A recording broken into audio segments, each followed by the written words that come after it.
कक्षा 10वीं विषय विज्ञान 2 अंक के इम्पॉर्टेंट प्रश्न। ये पूरे चैप्टर से मिलाकर के इम्पॉर्टेंट प्रश्न हैं और बोर्ड परीक्षा के लिए इम्पॉर्टेंट हैं। चलिए इन प्रश्नों को देखते हैं। वायु में जलाने से पूर्व मैग्नीशियम रिबन को साफ क्यों किया जाता है? मैग्नीशियम रिबन के ऊपर एक धुंधली मैग्नीशियम ऑक्साइड परत जम जाती है।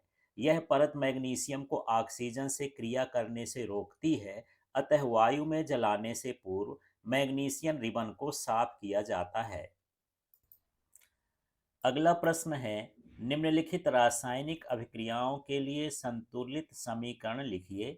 यहाँ पर हाइड्रोजन प्लस क्लोरीन बराबर हाइड्रोजन क्लोराइड है।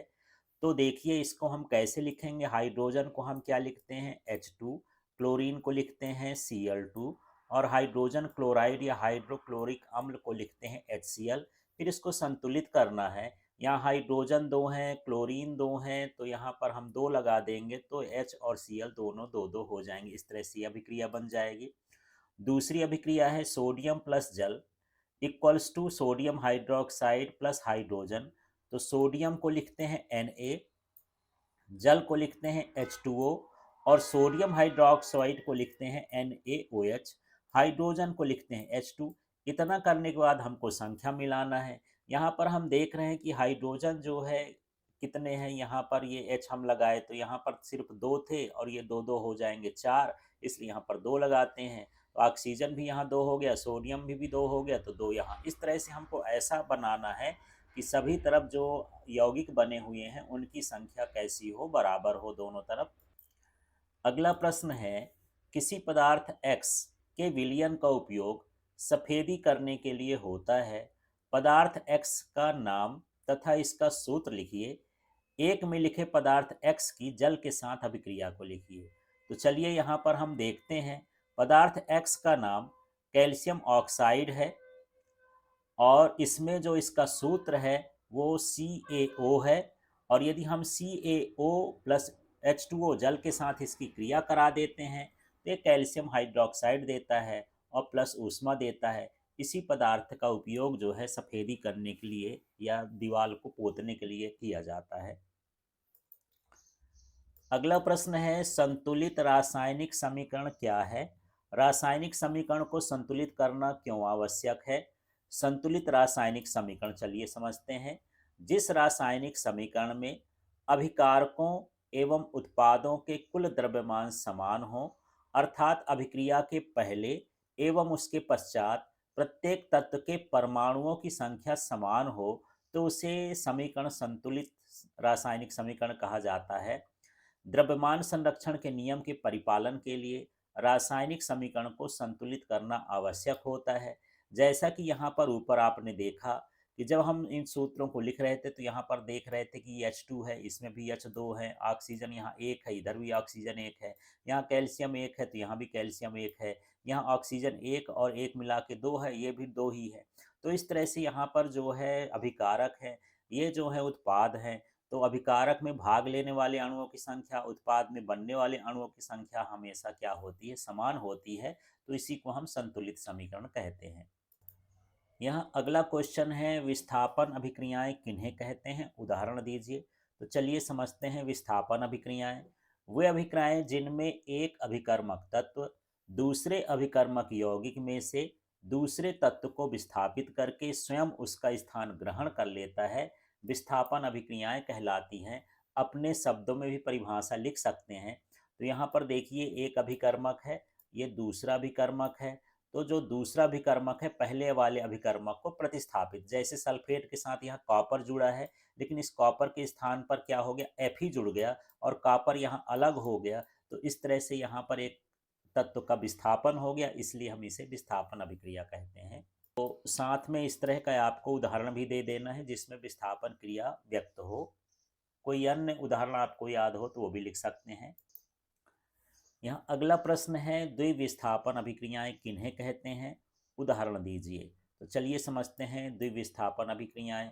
वे अभिक्रियाएं जिनमें अभिकारकों के बीच आयनों का आदान प्रदान होता है द्विविस्थापन अभिक्रियाएं कहलाती हैं। जैसे यहाँ पर बी ए बेरियम क्लोराइड है और ये सोडियम सल्फेट है, यहाँ पर आयनों का जो है विनिमय हो गया है कि सल्फेट वाला जाकर के बेरियम के साथ जुड़ गया और क्लोरीन वाला इसमें आके जुड़ गया, तो इस तरह से आयनों का विनिमय होता है, तो इसे हम द्विविस्थापन अभिक्रिया कहते हैं। अब चलिए अगले प्रश्न को समझते हैं। पीतल एवं तांबे के बर्तनों में दही एवं खट्टे पदार्थ क्यों रखने चाहिए?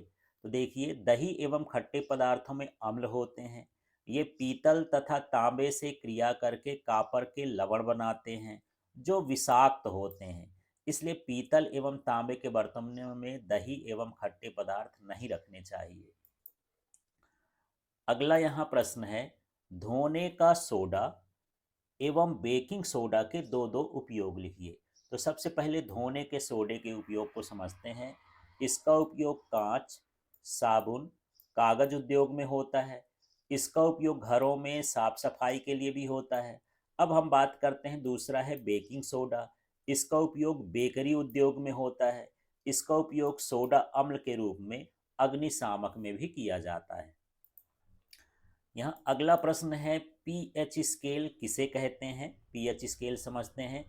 किसी विलयन में उपस्थित हाइड्रोजन आयन की सांद्रता ज्ञात करने के लिए मानक स्केल को पीएच स्केल कहते हैं। तो विलयन में हाइड्रोजन आयन की सांद्रता ज्ञात करते हैं, जिसकी सहायता से वही पीएच स्केल कहलाता है। प्रश्न है, समजातीय श्रेणी क्या है? उदाहरण के साथ समझाइए। तो यौगिकों की ऐसी श्रृंखला जिसमें कार्बन श्रृंखला में स्थित हाइड्रोजन को एक ही प्रकार का प्रकार्यात्मक समूह प्रतिस्थापित करता है, समजातीय श्रेणी कहलाती है। जैसे यहाँ पर देख लेते हैं कि ये CH3OH, C2H5OH और C3H7OH। तो यहाँ पर जो OH जुड़ा है ये तो सभी में जुड़ा है, ये प्रकार्यात्मक समूह तो वैसे ही है, इसका जो क्रियात्मक समूह है वो जुड़ा ही है, और यहाँ पर ये जो समूह है ये बार बार क्या होता है, बदलता रहता है। तो इस तरह की जो श्रेणी बनती है उसको हम क्या बोलते हैं? समजातीय श्रेणी। यहाँ अगला प्रश्न है, हाइड्रोकार्बन क्या है? उदाहरण देकर समझाइए। ऐसे कार्बनिक यौगिक जो कार्बन एवं हाइड्रोजन से मिलकर बने होते हैं हाइड्रोकार्बन कहलाते हैं। जैसे यहाँ पर मेथेन है, एथेन है, एथीन है, एथाइन है, बेंजीन है, इन सभी तत्वों में कार्बन और हाइड्रोजन है, तो इन सभी तत्वों को हम हाइड्रोकार्बन कहेंगे। फिर है प्रश्न, संतृप्त एवं असंतृप्त हाइड्रोकार्बन क्या होते हैं? तो चलिए इनको समझते हैं। संतृप्त असंतृप्त हाइड्रोकार्बन वे हाइड्रोकार्बन जिनमें केवल एकल सहसंयोजी बंध होते हैं संतृप्त हाइड्रोकार्बन कहलाते हैं, और वे हाइड्रोकार्बन जिनमें द्विबंध या त्रिबंध सहसंयोजी आबंध होते हैं उसे हम असंतृप्त हाइड्रोकार्बन कहते हैं।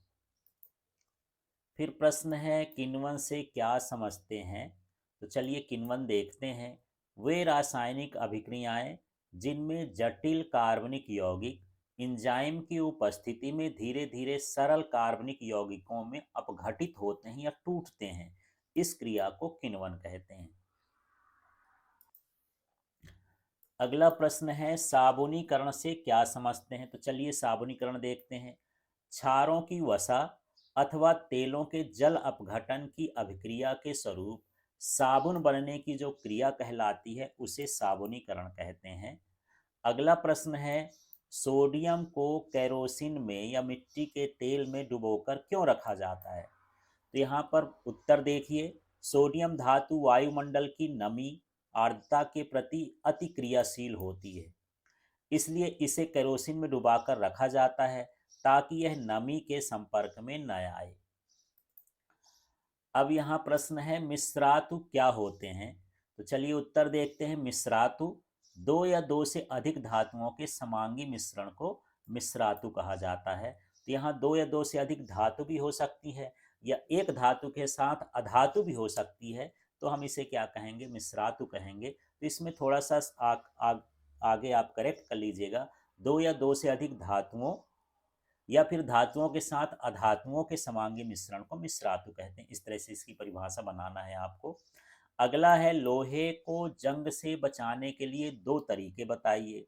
तो जंग से बचाने के लिए दो तरीके हैं, यसद लेपन अर्थात लोहे पर जस्ते की परत चढ़ा देते हैं, क्रोमियम लेपन लोहे पर क्रोमियम की परत चढ़ा देते हैं। इसके अलावा भी आप लिख सकते हैं पेंट कर देना, वार्निश कर देना, ग्रीस की पुताई कर देना। ये सारी चीज़ें जो हैं लोहे को जंग होने से बचाती हैं। अब यहाँ प्रश्न है, ऑक्सीजन के साथ संयुक्त होकर अधातुएं कैसा ऑक्साइड बनाती हैं। ऑक्सीजन अधातुओं से संयुक्त होकर प्रायः अम्लीय ऑक्साइड बनाती हैं, लेकिन कुछ ऑक्साइड उदासीन भी होते हैं। तो यहाँ पर जो ऑक्सीजन के साथ होकर धातुएं होती हैं वो अधातुएं हमेशा अम्लीय बनाती हैं, और जो धातुएं होती हैं वो क्षारीय बनाती हैं। यहाँ अगला प्रश्न है, अपर रूपता से क्या समझते हो। कार्बन के दो प्रमुख अपर रूपों के नाम लिखिए। तो चलिए देखते हैं अपर रूपता। जब कोई तत्व प्रकृति में भिन्न रूपों में मिलता है, जिनके भौतिक गुणों में भिन्नता है लेकिन रासायनिक गुण समान होते हैं, उनके इस गुण को अपरूपता कहते हैं। जैसे कार्बन के दो अपर रूप हैं, एक है ग्रेफाइट और ये है हीरा। दोनों के भौतिक गुण असमान हैं, लेकिन दोनों रासायनिक रूप से कार्बन के अपरूप हैं। फिर यहाँ अगला प्रश्न है, अमालगम क्या है। तो किसी अन्य धातु जैसे जिंक और पारा की मिश्रातु को अमलगम कहते हैं। जिसमें पारा मिला हो, कोई भी ऐसी मिश्र धातु हो जिसमें हम पारा मिला दें, तो उस मिश्र धातु का नाम क्या होता है, अमलगम होता है। अगला प्रश्न है, पाचक एंजाइमों से के क्या कार्य हैं। पाचक एंजाइम जटिल कार्बनिक पदार्थों को सरल पदार्थों में परिवर्तित करने में सहायक होते हैं। ये कार्बोहाइड्रेट को ग्लूकोज में, वसा को वसीय अम्लों में, प्रोटीन को अमीनो अम्लों में परिवर्तित करके भोजन का पाचन करते हैं।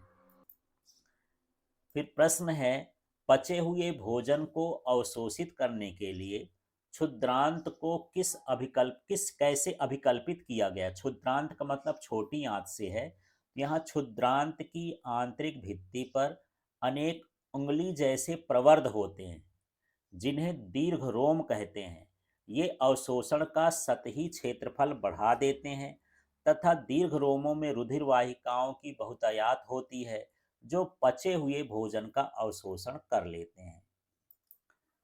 फिर यहाँ प्रश्न है, मनुष्य में ऑक्सीजन एवं कार्बन डाइऑक्साइड का परिवहन कैसे होता है। तो मनुष्य में ऑक्सीजन एवं कार्बन डाइऑक्साइड का परिवहन मनुष्य के रक्त की लाल रक्त कणिकाओं में उपस्थित लाल वर्णक हीमोग्लोबिन द्वारा होता है। तो यदि इतना बड़ा नहीं लिखना है तो आप सीधे लिख सकते हैं कि इसका जो परिवहन है हीमोग्लोबिन द्वारा होता है, जो लाल रक्त कणिकाओं में पाया जाता है। अगला प्रश्न देखते हैं, मस्तिष्क का कौन सा भाग शरीर की स्थिति तथा संतुलन का अनुरक्षण करता है। तो ये है पश्च मस्तिष्क में स्थित भाग अनुमस्तिष्क शरीर की स्थिति तथा संतुलन का अनुरक्षण करता है। फिर चलिए अगले प्रश्न में है, सुषुम्ना और या फिर मेरुरज्जु के दो प्रमुख कार्य लिखिए। इन्हीं के दो नाम हैं, तो इनके कार्य को देखते हैं।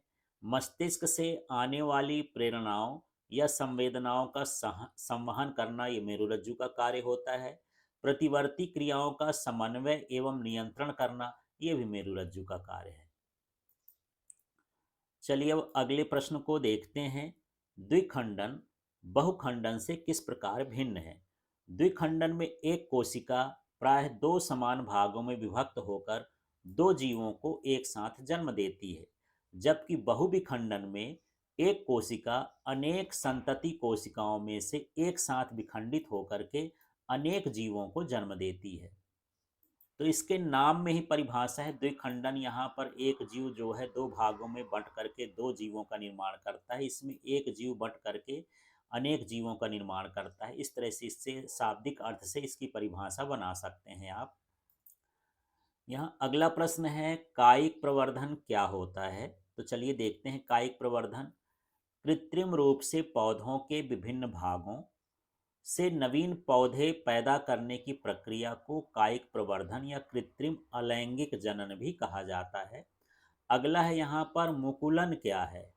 तो कुछ जीवों में उनके शरीर पर कुछ उभार उत्पन्न हो जाते हैं, जो परिपक्व होने पर जीवों से अलग होकर नए जीव को जन्म देते हैं। जनन की यह प्रक्रिया मुकुलन या कलिकायन कहलाती है। अब यहाँ प्रश्न है, परागण किसे कहते हैं? तो परागण क्या है? पराग कोशिक से पराग कण का वर्तिकाग्र तक पहुंचना। तो दे सिंपल सिंपल सा है, पराग कोश से पराग कण का वर्तिकाग्र तक पहुंचना परागण कहलाता है। फिर अगला है निषेचन किसे कहते हैं? तो नर युग्मक और मादा युग्मक के संयोग को हम क्या कहते हैं? निषेचन। इसके बाद प्लेसेंटा क्या है? तो देखिए, मादा गर्भाशय में भ्रूण और माँ के बीच भ्रूण और माँ के बीच संबंध स्थापित करने वाला संरचना प्लेसेंटा कहलाता है। ये जो है संवहन का काम करता है, या भोजन जो है मादा से भ्रूण तक पहुंचाता है, खनिज पदार्थों को पहुंचाता है। जो भी आवश्यक चीज़ें होती हैं वो मादा से भ्रूण तक पहुंचती हैं। तो उस संरचना को हम प्लेसेंटा या अपरा भी कहते हैं इसे। फिर है यहाँ प्रश्न, मेंडल के प्रभाविता के नियम को समझाइए। मेंडल के प्रभाविता को नियम को देखते हैं। जब विपरीत लक्षणों के एक जोड़े को ध्यान में रखकर क्रॉस कराया जाता है तो पहली पीढ़ी में प्रभावी लक्षण दिखाई देते हैं। इसे प्रभाविता का नियम कहते हैं। अब यहाँ अगले प्रश्न को देखते हैं। एक गोली दर्पण की वक्रता त्रिज्या 20 सेंटीमीटर है, इसकी फोकस दूरी क्या होगी? तो चलिए, हमको क्या दिया है? गोली दर्पण की वक्रता त्रिज्या r बराबर 20 सेंटीमीटर। अब फोकस दूरी जो होती है f बराबर r/2 होती है, वक्रता त्रिज्या की आधी होती है। तो यहाँ r का मान 20 है, तो 20/2 रखेंगे तो फोकस दूरी कितनी हो जाएगी? 10 सेंटीमीटर। इस तरह से गोली दर्पण की अभीष्ट फोकस दूरी कितनी होगी? 10 सेंटीमीटर। अब हमारे पास प्रश्न है, किसी लेंस की एक डायप्टर क्षमता को परिभाषित कीजिए। तो यहाँ पर देखिए, एक लेंस की एक डायप्टर क्षमता क्या होती है? यदि किसी लेंस की फोकस दूरी 1 मीटर हो तो उस लेंस की जो क्षमता होती है 1 डायप्टर होती है। तो यहाँ पर आपको लेंस की क्षमता को परिभाषित नहीं करना, आपको यहाँ पर डायप्टर की परिभाषा देना है। तो क्या है डायप्टर की परिभाषा? यदि किसी उत्तल लेंस की फोकस दूरी 1 मीटर होगी तो उसकी जो क्षमता है 1 डायप्टर कहलाती है। बस इतना ही आपको लिखना है। अगला प्रश्न देख लेते हैं। 2 मीटर फोकस दूरी वाले अवतल लेंस की क्षमता ज्ञात करिए। तो चलिए इस सवाल को देख लेते हैं। यहाँ अवतल लेंस की फोकस दूरी कितनी है? -2 मीटर दिया हुआ है। अब माइनस इसलिए लगा दिए कि यहाँ अवतल लेंस है, अवतल लेंस हो या अवतल दर्पण हो उसकी फोकस दूरी माइनस में होती है। अब यहाँ पर चूंकि लेंस की क्षमता का जो सूत्र है P बराबर 1/f इन मीटर, मीटर में ये सूत्र मीटर में दिया हो तो इस तरह का सूत्र होता है। तो यहाँ 1/-2 लिख दिए क्योंकि f का मान -2 है। यदि हम इसका भाग करेंगे तो -0.5, और ये d का मतलब डायप्टर इसकी क्षमता हो जाएगी। इस तरह से इसको हल करके देख लेना है। चलिए, अब यहाँ पर अगला प्रश्न है, अवतल दर्पण के उपयोग लिखिए। तो इसके अवतल दर्पण के उपयोग समझते हैं। तो यहाँ पर जो परवलयाकार अवतल दर्पण है वो टार्च में, सर्च लाइट में, वाहनों के अग्रदीप में शक्तिशाली समांतर किरण पुंज प्राप्त करने के लिए प्रयुक्त किया जाता है। तो ये फोकस पर किरणों को मिलाता है, इसलिए इसका टार्च सर्च लाइट में उपयोग करते हैं। अगला उपयोग है नाक, कान, गला, दांत एवं आंख का परीक्षण करने के लिए चिकित्सकों द्वारा प्रयुक्त किया जाता है यह, क्योंकि ये प्रतिबिंब का बड़ा और आभासी बनाता है प्रतिबिंब। फिर है यहाँ पर सोलर भट्ठियों एवं सोलर कुकर में प्रकाश किरणों को केंद्रित करने में भी इसका उपयोग किया जाता है। फिर ये हजामत के लिए इनका प्रयोग किया जाता है जिससे दाढ़ी का प्रतिबिंब बड़ा बन सके। अब यहाँ अगले प्रश्न में पहुँचते हैं, नेत्र की समंजन क्षमता से क्या अभिप्राय है? तो नेत्र की समंजन क्षमता देखते हैं।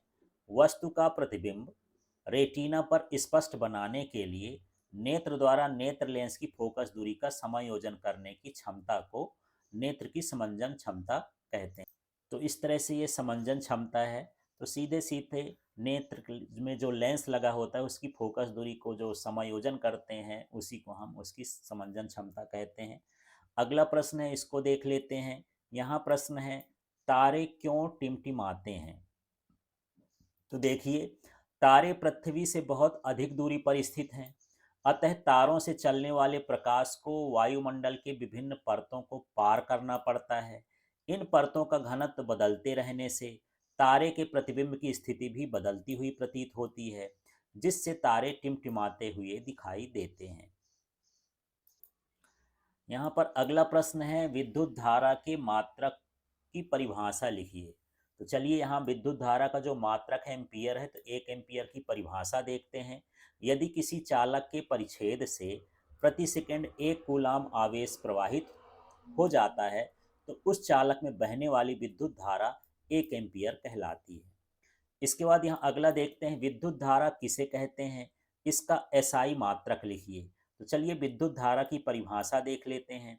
तो यहाँ है, आवेश प्रवाह की दर को विद्युत धारा कहते हैं और इसका एसआई मात्रक एम्पियर होता है।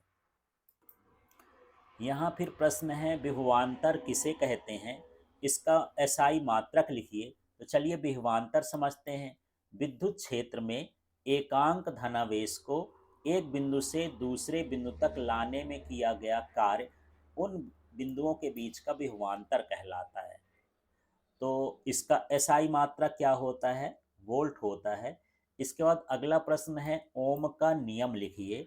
तो ये क्या है ओम का नियम, यदि चालक की भौतिक अवस्था में परिवर्तन ना हो, ये कंडीशन है, तो उसके सिरों के मध्य विभवांतर और उसमें प्रवाहित विद्युत धारा के समानुपाती होता है। तो हम इसको सूत्र में लिखते हैं V समानुपाती I। यदि आप इसको आगे बढ़ाना चाहते हैं तो V बराबर IR लिख देंगे, फिर बता देंगे कि V का मतलब विभवांतर, I का मतलब विद्युत धारा और R का मतलब प्रतिरोध है। इसको इस तरह से बड़ा करके लिख सकते हैं। अब यहाँ हम अगले प्रश्न में हैं, 1 किलोवाट घंटा KWH अथवा विद्युत यूनिट से क्या समझते हैं या ट्रेड यूनिट से क्या समझते हैं। तो चलिए इसको देखते हैं। किलोवाट घंटा, इसको शॉर्ट में लिखते हैं KWH माने किलोवाट आवर, या इसी का नाम है विद्युत यूनिट या फिर व्यापारिक मात्रक बिजली का, ऐसा भी बोलते हैं। तो चलिए इसको देखते हैं। परिपथ में 1000 वाट का उपकरण 1 घंटे में जितनी विद्युत ऊर्जा को व्यय करता है उसे 1 किलोवाट घंटा कहते हैं या 1 यूनिट विद्युत कहते हैं। यहाँ पर 1 KWH का जो मान होता है वो 3.6 गुणे 10⁶ जूल होता है। तो इस तरह से किलोवाट घंटा और जूल के बीच का संबंध भी होता है। फिर यहाँ प्रश्न है, दो चुंबकीय क्षेत्र रेखाएं एक दूसरे को प्रतिच्छेद क्यों नहीं करती हैं। दो चुंबकीय क्षेत्र रेखाएं अगर परस्पर प्रतिच्छेद करेंगी तो प्रतिच्छेद बिंदु पर क्षेत्र की तीव्रता की दो दिशाएं हो जाएंगी, जो कि असंभव है। तो यही है, यदि प्रतिच्छेद करती हैं तो प्रतिच्छेद बिंदु पर विद्युत क्षेत्र की तीव्रता की दो दिशाएं हो जाएंगी, जो कि संभव नहीं है। अगला प्रश्न है, भूतापी ऊर्जा क्या होती है। तो चलिए प्रश्न को समझते हैं। भूतापी ऊर्जा, जब जल भूमि के अंदर तप्त स्थलों के संपर्क में आता है तो गर्म वाष्प के रूप में पृथ्वी से बाहर आता है। इस वाष्प की ऊर्जा का उपयोग विद्युत ऊर्जा उत्पन्न करने में किया जाता है। इस ऊर्जा को भूतापी ऊर्जा कहते हैं। अब चलिए अगले प्रश्न को भी देखते हैं। जीवाश्म ईंधन किसे कहते हैं, उदाहरण दीजिए। तो परिभाषा क्या है, जीवाश्म ईंधन या इसी का नाम खनिज ईंधन है। उच्च ताप और उच्च दाब पर जंतु एवं वनस्पतियों के जीवाश्मों के अपघटन से भूगर्भ में निर्मित ईंधन जीवाश्म ईंधन या खनिज ईंधन कहलाता है। जैसे यहाँ पर कोयला है, पेट्रोलियम है, प्राकृतिक गैस है, ये सभी जीवाश्म ईंधन के उदाहरण हैं। फिर यहाँ प्रश्न है, अपशिष्ट किन्हें कहते हैं, उदाहरण दीजिए। तो चलिए अपशिष्ट को देखते हैं। उपयोग के बाद त्यागा गया पदार्थ जो वातावरण को प्रदूषित करता है अपशिष्ट कहलाता है। तो यहाँ पर उदाहरण के लिए घरेलू अपशिष्ट हैं, कृषि अपशिष्ट हैं, पॉलीथीन हैं, और भी जो चीज़ें जो उपयोग के बाद जो है वातावरण को प्रदूषित करती हैं, वो सभी सारी चीज़ें अपशिष्ट कहलाती हैं।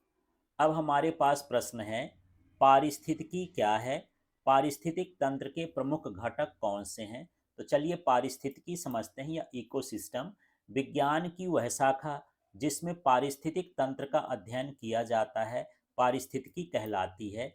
इस तंत्र के दो घटक होते हैं, एक होता है जैविक घटक और दूसरा होता है अजैविक घटक।